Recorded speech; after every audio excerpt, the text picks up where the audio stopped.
अब जब हम बाबा साहेब को पढ़ते हैं हमारी आंखों से आंसू टपकते हैं।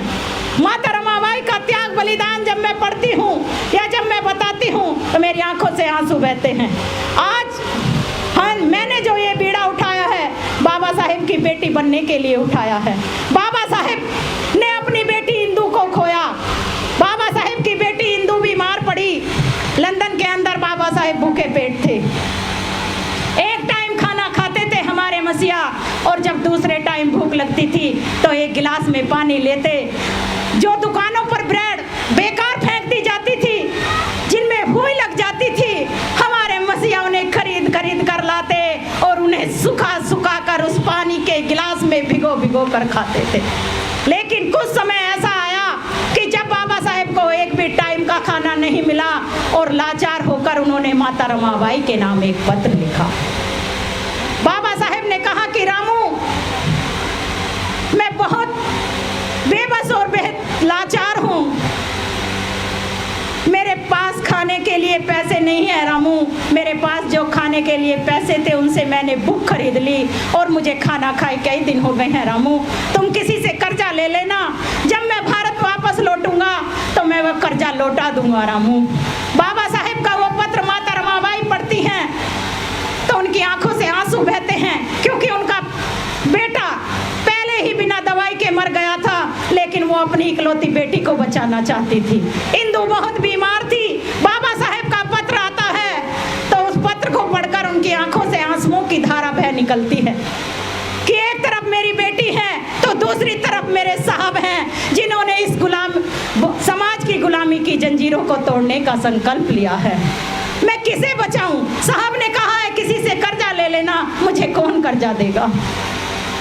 इस हिंदू धर्म के अंदर, इस मनुवाद के अंदर मुझे कोई कर्जा नहीं देगा। और बाबा साहेब की पत्नी यानी कि हमारी पूज्य माता रमाबाई ने निर्णय लिया कि मैं अपने साहब को जरूर बचाऊंगी। आज मेरी एक बेटी मरे तो कोई बात नहीं, लेकिन मेरे साहब का जिंदा रहना बहुत जरूरी है, क्योंकि अगर मेरे साहब जिंदा रहेंगे तो मेरी आने वाली करोड़ों हिंदुओं को सम्मान का जीवन देंगे। और इसलिए बाबा साहेब को वो चुनती हैं, उनकी बेटी की मौत हो जाती है।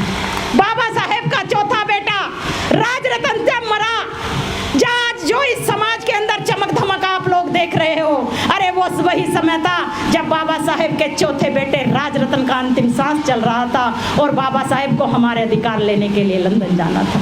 बाबा साहेब ने अपने बेटे को नहीं चुना, बात शॉर्ट में कर रही हूँ। बाबा साहेब ने हमें चुन लिया और अपनी पत्नी माता रमाबाई से कह दिया कि रामू मर जाने दे तू आज राजरतन को।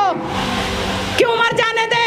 बाबा साहेब ने कहा कि रामू, इस भारत के अंदर जो हमारे ये 7 करोड़ अछूत बच्चे हैं, जो राजरतन से भी ज्यादा बीमार हैं, जिनका जीवन पशुओं से भी बेकार है, जो हजारों सालों से मनुवाद के शिकार हैं, आज रामू मैं उन 7 करोड़ अछूतों को इस देश का शासक बनाने के लिए लंदन जा रहा हूँ। मुझ पर विश्वास रखो रामू, जब मैं लंदन से वापस आऊंगा तो इन्हें 7 करोड़ अछूतों के घर में हमारे बच्चे होंगे, यानी कि एक रमेश, एक इंदु, एक गंगाधर और एक राजरतन इन्हीं के घर में पैदा होंगे। वे हमारा नाम रोशन करेंगे रामू, तुम्हारा बलिदान व्यर्थ नहीं जाएगा। लेकिन बाबा साहेब को नहीं पता था कि बाबा साहेब आपके जाने के बाद ये समाज नमक हराम निकलेगा। इसलिए किसी ने सौगंध खाई हो या ना खाई हो मुझे नहीं पता, मुझे अपना पता है। मैंने ये सौगंध खाई है कि हे बाबा साहेब, तुम्हारी बेटी इंदु मरी, मेरे लिए मरी। माता रमाबाई ने जो त्याग बलिदान किया वो मेरे लिए किया। हे बाबा साहेब, आप लंदन के अंदर भूखे पेट रहे तो वो मेरे लिए रहे, क्योंकि आप अगर मुझे अधिकार न दिलाते, कौन पूछता था इस राखी रावण को? अरे ये राखी रावण आज पता नहीं किसी राजपूत के घर में मिलती, झाड़ू पोछे का काम करती या कुछ फटे वस्त्रों में मिलती। आज जो राखी रावण को सम्मान मिला है वो बाबा साहेब के कारण मिला है। इसलिए है बाबा साहेब, ये जिंदगी आपके मिशन में ही जाएगी, मुझे इसकी परवाह नहीं। और इसलिए मैंने और सहरा जी ने ये फैसला किया है कि चाहे 10 भी लोग होंगे हम उन्हें ही समझाएंगे।